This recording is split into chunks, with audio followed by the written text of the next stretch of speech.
You're listening to the Geek Watch Podcast, Episode 1, with your hosts, Brian J. Hatcher and Tony Slack.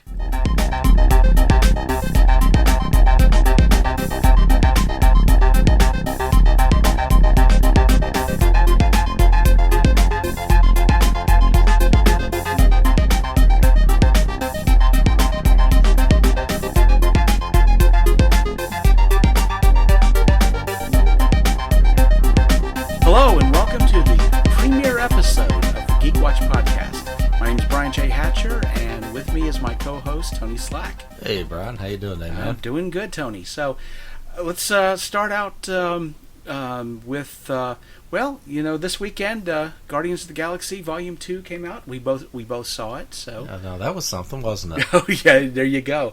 It did as well in the box office as I thought it was going to do. It did nearly $500 million.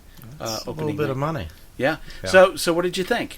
I thought it was just as awesome as the first. It was more of what I expected.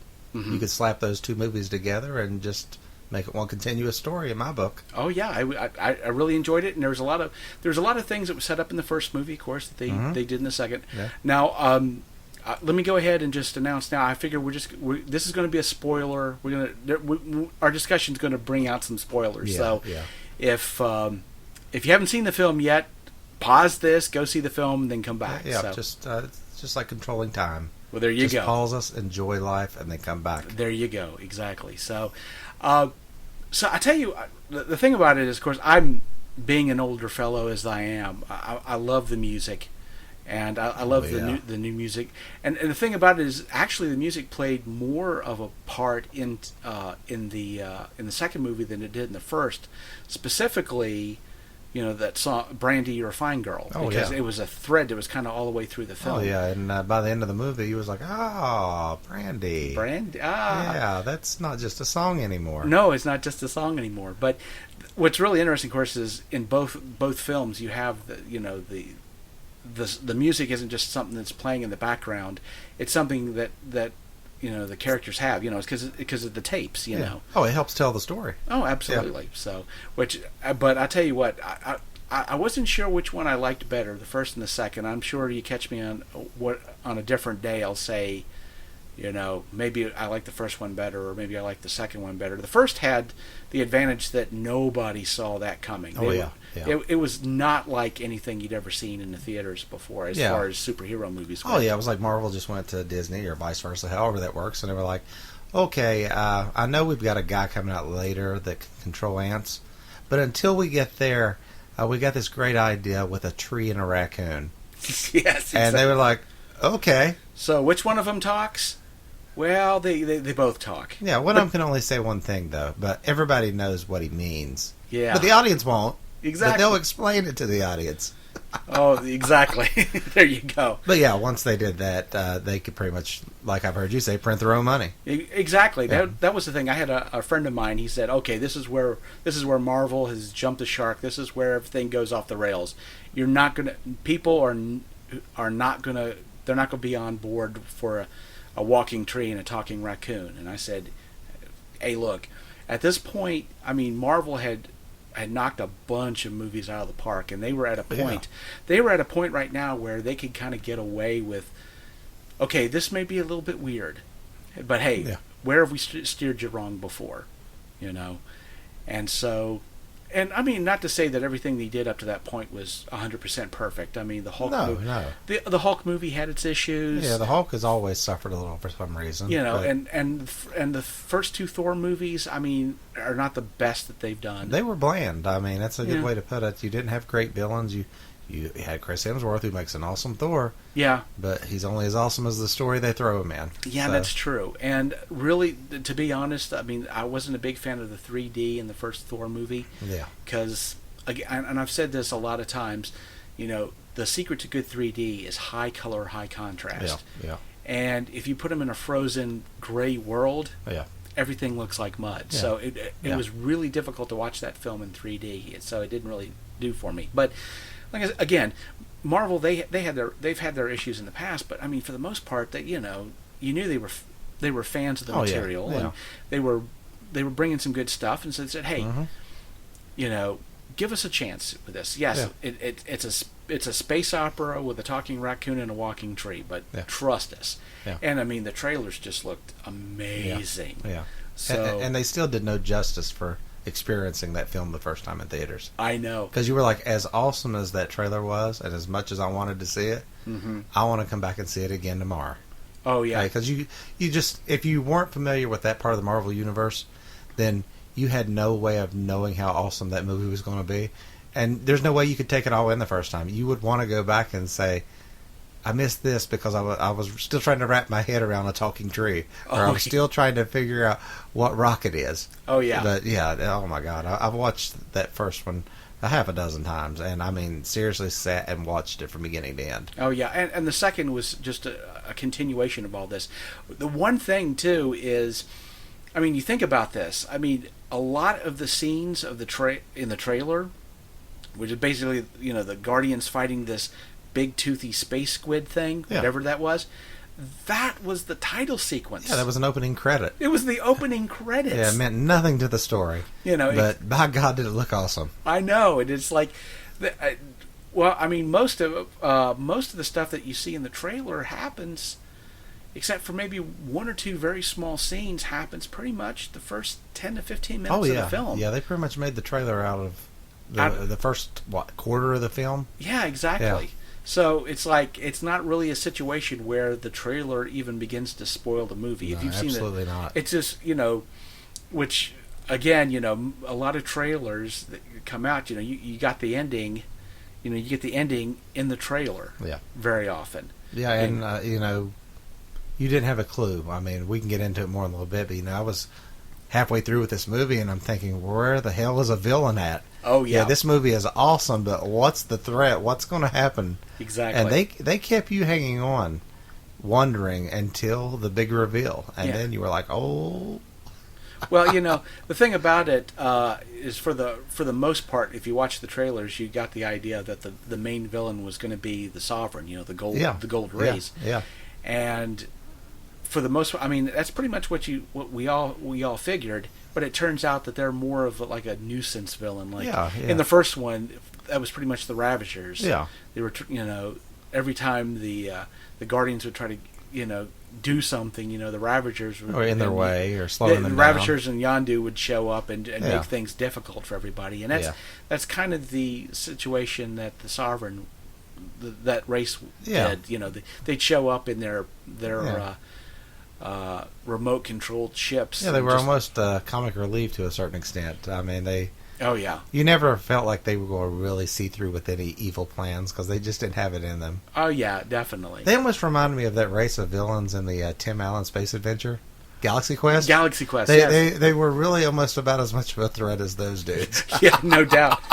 Although, of course, if you stay for the extra the after credit stingers, of course, then you find out they're going to make things really very difficult. Exactly, because we got the introduction of Adam Warlock. Yeah, which it was a great introduction just to give us a little teaser of what's coming down the road. So oh yeah, definitely. So it'll be that'll probably be Guardians 3, which is interesting because of course that's going to come out after. Infinity War. Yeah. And which is strange because, of course, Adam Warlock was a huge part of Infinity War in the comics. You'd almost want to call him the protagonist of Infinity War, and it's like he's not going to be anywhere to be seen, which is strange. But again, Marvel. So and who's to say that the Infinity movie just wraps up neatly at the end, Well, I mean, there's this talk about how it's going to be 2 films, but it's like it's 2 films, but not exactly that 2 films. It's like they're going to be related, but not like a part 1 and 2, like an obvious split. So I'm not sure what they're going to be doing, but I'm looking forward to it. We're on board. Oh, yeah, definitely. Yeah. I mean, so far.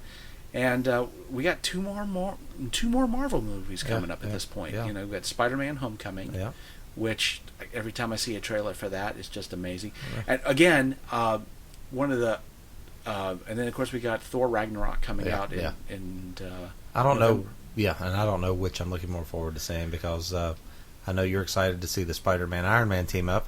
Yeah, well, you know, And- I've been a big fan of Spider-Man forever. Yeah. And I'd said for years, I knew that Sony owned Spider-Man, and there was no way they were going to let him go. And I'm like, but Yeah. you know, if you could just see Spider-Man in the Marvel universe, and they made him a kid, hmm I thought that would just be fantastic. And it's like, well, Santa got my letter. So, Yeah.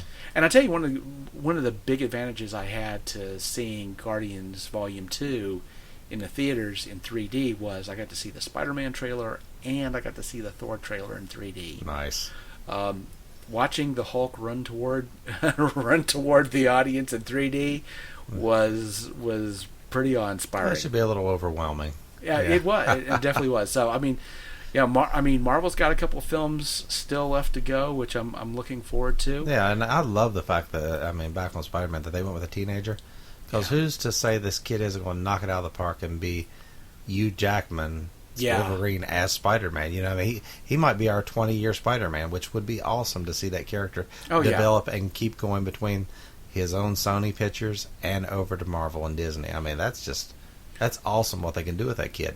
Oh well, you know, and the thing about it too is I think it with having a younger person. I mean, by having a teenager or preteen, Yeah.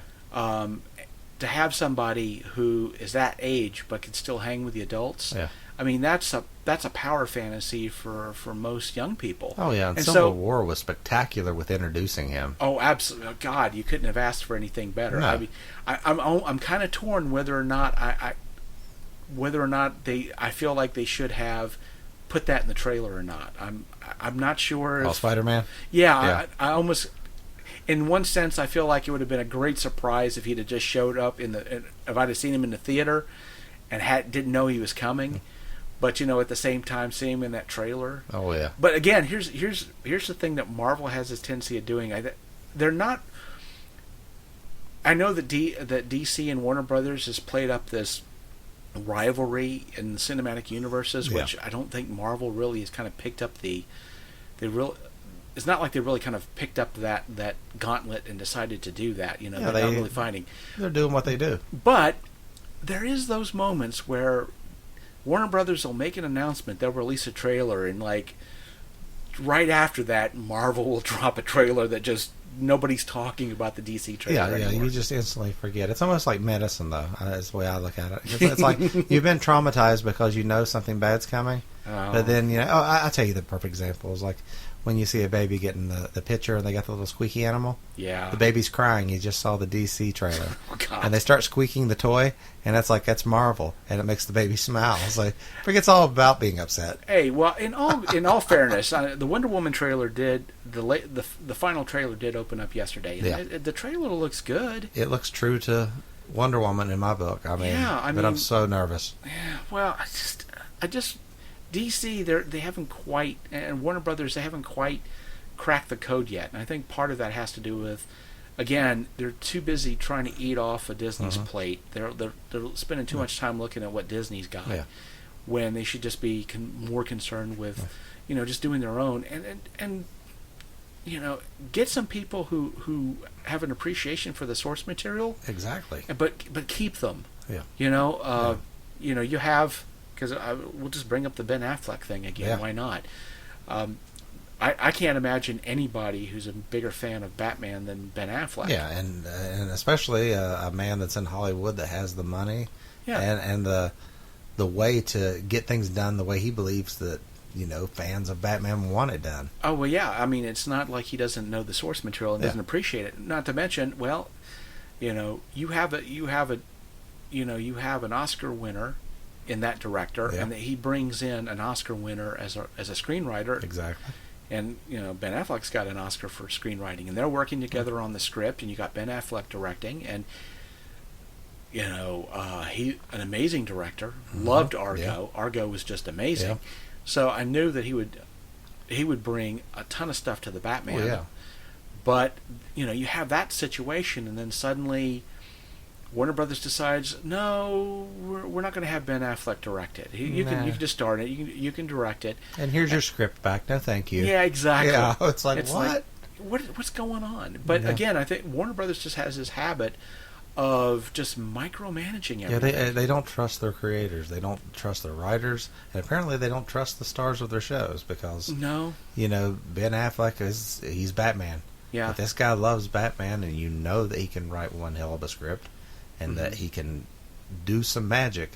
Let the guy do it. absolutely. I mean, you got to at least have some trust. Now, admittedly, their choices, especially at the beginning of the franchise, some of the choices that they made. Like what? Let's start off. Let's start off with Green Lantern, and we'll go on from there. Yeah. Green Lantern, not the best film, and then they do basically a reboot. They start over again and bring in Zack Snyder, who can shoot a pretty film. Yeah. Definitely, he can shoot Yeah. a pretty film, but he just got this idea that, hey, I got a bunch of DC characters. Let's turn them into a Watchman's hairband. Yeah. And Yeah. no, No, that wasn't exactly what you needed to do. No one needs to see Superman brood like he's a kid working at Hot Topic. Oh yeah. Well, here's the funny thing. You got Superman, and you got both his parents after the two movies basically telling him, "Hey, you don't know humanity anything." Oh, no. You got Batman, who's basically hiding off somewhere, except when he decides he wants to burn a brand in somebody and send him to prison. Yeah. And then you got Wonder Woman and her mother Hippolyta telling her, the world of man doesn't deserve you. I'm like, is there not a hero at all in this entire franchise that likes people and wants to help them at all? It just makes you wonder, did Jor-El pick the right father to raise his son? Yeah, I mean, it's like, okay, what's going on here? You chose the Kents because they were just these morally good people to raise your son. Yet you're telling him that maybe you shouldn't have saved those kids in the bus that was sinking in the river. Yeah. I don't think there was an option there for Clark. No. Clark's good. He's going to do that. Yeah, I would think so, and at least I would hope so.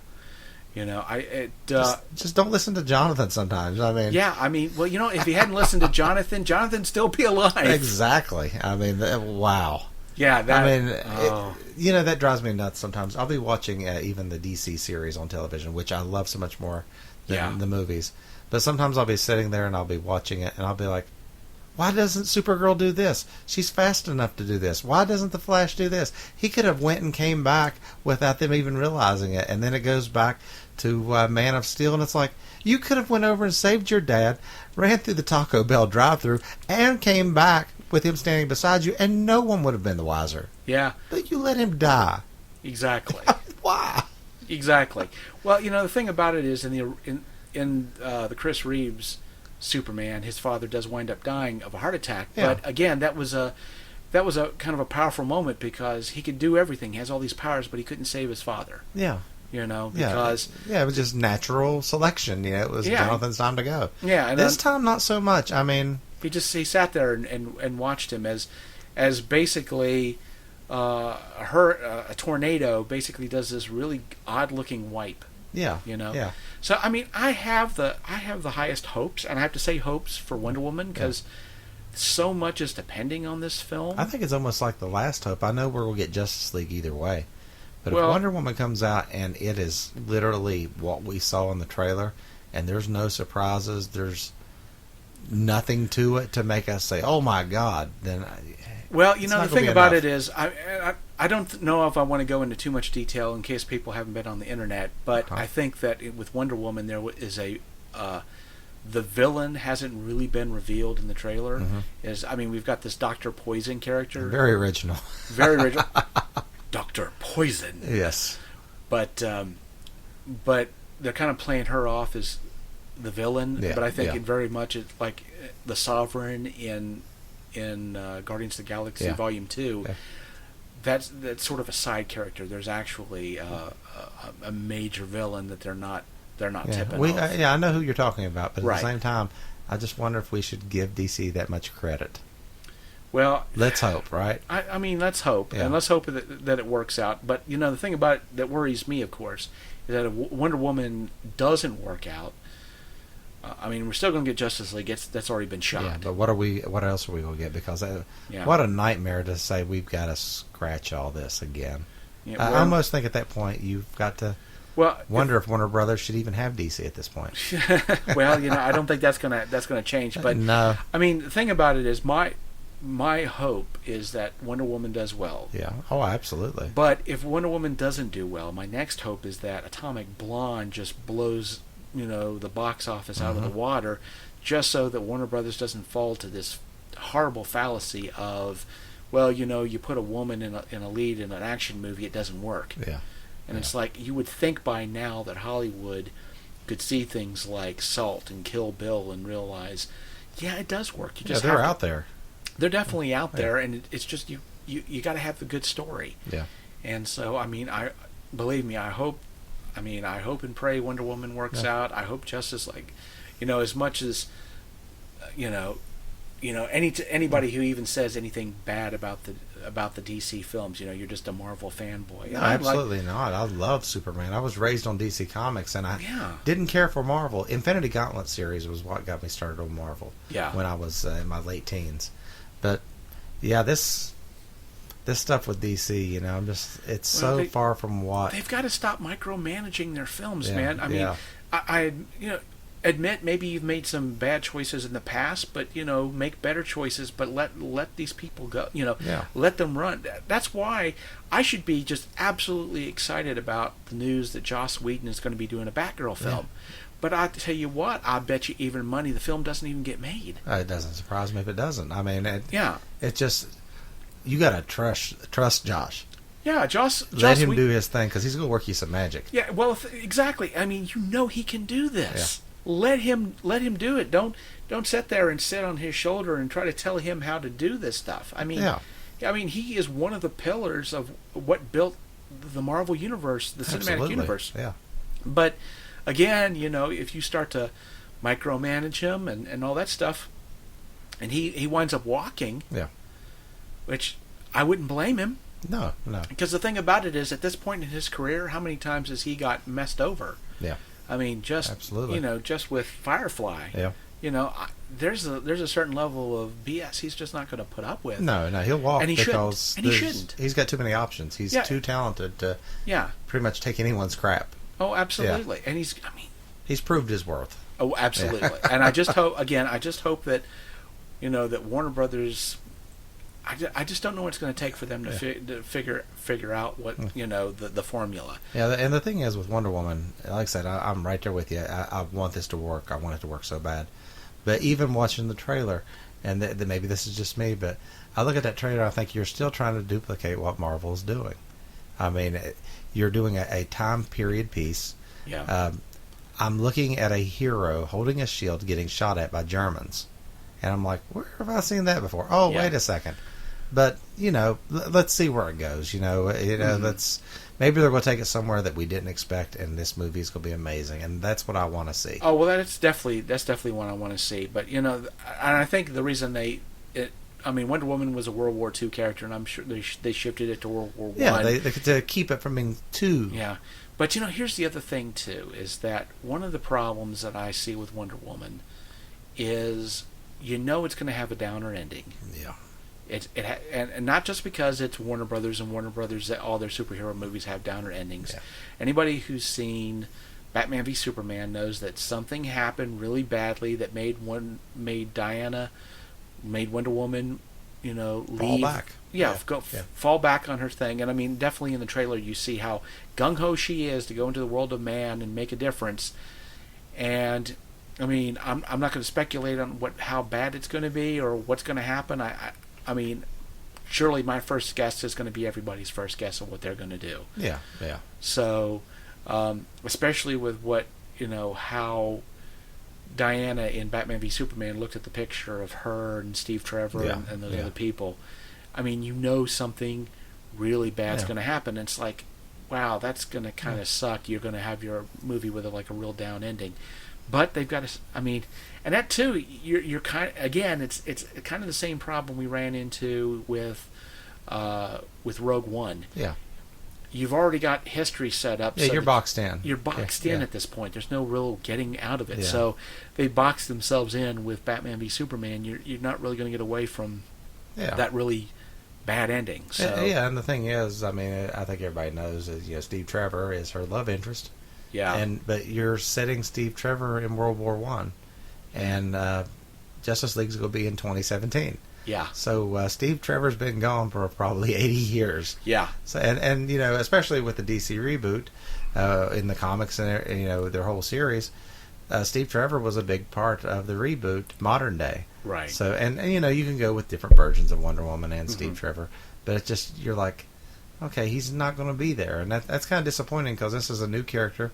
I love Chris Pine. Yeah. And he might just be boxed into that Yeah, he's World War One flick, and Yep, that's the last it. we'll see of him. Yeah, you're never going to see him except in pictures or whatever. Because, but you know, I just have this feeling, of course, that old Steve, he may not make it to the end credits. No, You know, I just don't think that's going to happen. So, well, maybe DC will be brave and you know make an Agent Trevor television series to go boxed in with another popular agent. Oh, there you Marvel. go. Well, we'll see. We'll see what happens. I Yeah. guess.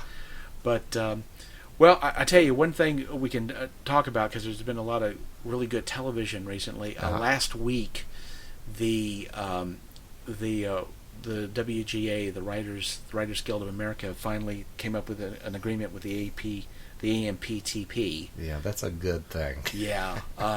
So the Alliance of Motion Pictures and Television Producers and the Writers Guild of America were like, yeah, let's not have the same disaster that we had years ago. Goodness, yeah, it was the beginning of the end of so many great series for me during that time. Oh yeah. Heroes, Lost, 24 suffered, Jack Bauer suffered. When you've done something that made Jack Bauer suffer and not succeed in his mission, you've done something horribly wrong, my friends. Have fouled up, yeah.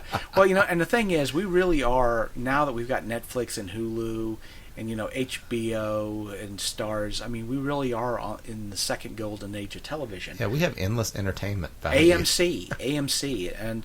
And the thing about it is, I was kind of it was kind of strange because I was of two minds about this whole thing because on the one hand, I don't watch a lot of television, but the television I do watch, I really enjoy, and I would just hate to see, you know, Walking Dead basically get tanked because they're out, you know, the writers go on strike or whatever. Yeah, somebody comes in and says, "Let's give Carl Grimes a mechanical eye." Exactly. You know, some crazy thing like that, or you know, you have American Gods just started. I've already finished the second episode. Have you watched? I have not watched the second episode yet. I'll be watching it tonight. Oh, it's amazing. I'm sure it is. Good stuff. I'm really, as a big fan of the book, and I love all of that stuff, and I would hate to see all that stuff break up. But at the same time, I'm also a writer. Yeah. And it's really kind of weird as far as being a writer is, it's strange because if you write novels or short stories or novellas or even poems, if you write newspaper articles or nonfiction books, I mean, there's a certain level of respect that you get. Oh, yeah. But you know, the weird thing is, if you write scripts, however, movie scripts, television scripts, comic book scripts, suddenly you're the scourge of the earth. It doesn't make sense, does it? Yeah. Well, I think part of it has to do with when you're writing a script, you're just part of a process. If you write a novel or a short story or a poem, or you write a newspaper article, you're the beginning and the end of the process. Yeah, I get you. You know, in scripts, you're just the start of a process, and it has to go through a lot of different things before it gets out there. Yeah. And so, although nothing happens without the writer, you know, you have to kind of put the writer on the back burner to get it through the rest of this stuff, so that you kind of forget about the writer. Yeah. And so, very often the writers kind of get the short shrift, you know, and it's like that's why they have to threaten a strike every so many years. Say, hey, we're still here, and, and we're still kind of important. Yeah, we kind of make your stuff because it just sometimes it feels like, you know, if they could get away with it, they pay writers a dime bag full of toenail clippings. You know, that's what you would get. Did you ever wonder maybe wouldn't it be great if like just certain writers went on strike, like the ones for DC and Warner Brothers? Like that was the only ones that went on strike. Well, the thing about it is, it's like you don't have. I mean, a lot of the screenwriters for Warner Brothers don't have to go on strike because they're getting their stuff kicked out. Yeah. People are just not. You know, I mean, you look at going all the way back to Green Lantern. It was like you had like 6 different screenwriters with credits. Oh yeah. And if you know anything about the WGA and how much writing you have to do to get a screen credit, and you had 6 of them, it's no surprise that the whole thing was like was like a train wreck. Oh yeah, it was an utter bomb. Yeah. I remember going to see it in theaters and thinking, there is no way that this is the beginning of something good. And well, it wasn't. No. So it was like, well, we'll just pretend like that never happened. Yeah, but, this. Hey, you can look on the bright side. It did give Ryan Reynolds something to joke about in the Deadpool movie. That's right. I gave him inspiration. All righty. All right, man. Well, this was our premiere episode, and we're going to be posting these video. I'm going to be posting this on YouTube, and I'm going to post on SoundClouds for those of you who want to listen to it that way. And we're working to get this on iTunes. So, of course, if you're hearing this on YouTube, in the comment section down below, if you have any suggestions or things you'd like to hear us talk about, just certainly put that there. And I think also if you're on the Twitters, you can hashtag GeekWatch, and I'll be looking out for those. Nice. So, and hopefully we'll be doing like one of these every week. That's sort of my plan. Yeah. So if you think you can put me into your schedule, Tony, we can certainly do that. We'll see what we can do to pin you in. Yeah, we'll pin you in. All right, so this has been Geek Watch. My name is Brian Hatcher, and for Tony Slack, thank you for listening, and we'll talk to you again soon. Good night.